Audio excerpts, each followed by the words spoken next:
Once upon a time, in the faraway kingdom of Kusuma, a land kissed by golden sunlight and blessed with flowing rivers, there lived a kind-hearted young woman named Emma.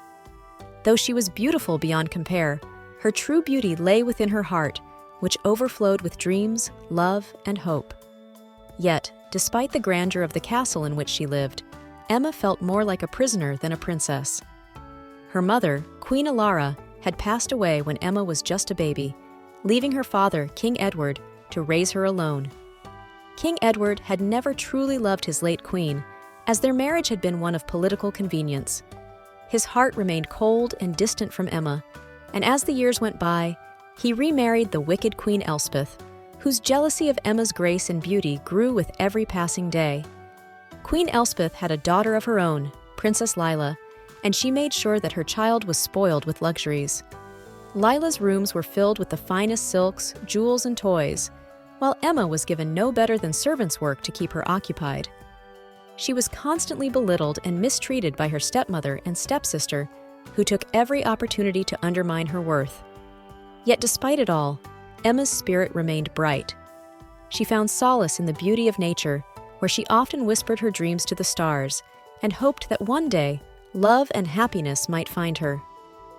Time passed, and the once flourishing kingdom of Kusuma began to decay. Crops withered, rivers dried up, and discontent spread among the people. King Edward, blind to his own greed and neglect, was desperate to restore his kingdom's fortunes. Hearing of the wealthy and wise King Percival in the neighboring realm, Edward decided to strike a bargain with him. King Percival agreed to help, but he demanded something in return. Emma must marry his son, Prince Alex, a once great warrior who had fallen into darkness. Prince Alex, known throughout the land for his valor, had been grievously injured during a battle. His right arm, once the strongest in the land, was now useless, and he had become bitter and withdrawn. Alex believed he was no longer worthy of love or respect and had locked himself away from the world. Without considering Emma's wishes, King Edward agreed to the proposal. Emma was called before her father and told of the arrangement. Her heart ached. She had never even met Prince Alex, and the idea of marrying someone whose heart was shrouded in pain terrified her. "But father," she pleaded, "how can I marry a man I do not know, a man who does not love me?" "You will obey, or you will leave this castle forever," King Edward replied, his voice colder than the stone walls that surrounded them. With no other choice, Emma agreed to the marriage, though her heart felt like it was breaking. On the day of the wedding, Emma dressed in a gown of shimmering silver, which sparkled like moonlight. The people of King Percival's land gathered to witness the union, yet whispers of Prince Alex's condition filled the air. When Emma finally saw her future husband, her breath caught in her throat. He was tall and strong, with piercing blue eyes that once might have held joy. But now, those eyes were clouded with sorrow, and his once mighty arm hung limp at his side. Alex spoke little during the ceremony, his gaze distant and cold. As they walked back to his castle together, Emma couldn't help but feel a great sense of pity. She had always dreamed of marrying for love, yet here she was, bound to a man who seemed lost to his grief. Determined to make the best of her situation, Emma resolved to show Prince Alex kindness. She treated him with gentleness, never once recoiling from his injury, and listened patiently as he spoke of his past glories on the battlefield. Yet, Alex remained distant, convinced that Emma had only married him out of obligation. Emma's days were filled with loneliness, but she endured them with quiet strength. She often found herself wandering the gardens, talking to the roses as though they were her only friends. And sometimes, when the nights were darkest, she would look up at the stars and let her tears fall, wondering if anyone would ever truly love her. One moonlit night, after hearing Emma's soft sobs echo through the quiet castle, Alex felt a stir in his heart. He had shut himself off from the world for so long that he had forgotten what it was like to care for someone else. Drawn by an inexplicable urge, he followed the sound of her tears and knocked gently on her chamber door. "Emma," he whispered, "are you all right?" Startled by his concern, Emma wiped her tears and tried to smile. "I'm fine," she replied, though her voice wavered. Alex, for the first time, truly looked at her. not as a duty or an obligation, but as someone who shared his pain. "I've been selfish," he said after a long silence. "I've been so consumed by my own grief that I never considered how much you've suffered." Emma looked at him with surprise, her heart softening. "We all carry burdens," she said gently, "but you don't have to carry yours alone." From that night on, something shifted between them. Alex began spending more time with Emma, slowly opening up about his past, his fears, and the loneliness he had buried deep inside. Emma's patience and kindness began to heal the wounds that no magic could touch. As Alex's heart began to thaw, word arrived of a healer who could restore his strength. However, the healer revealed that the cure would not come easily.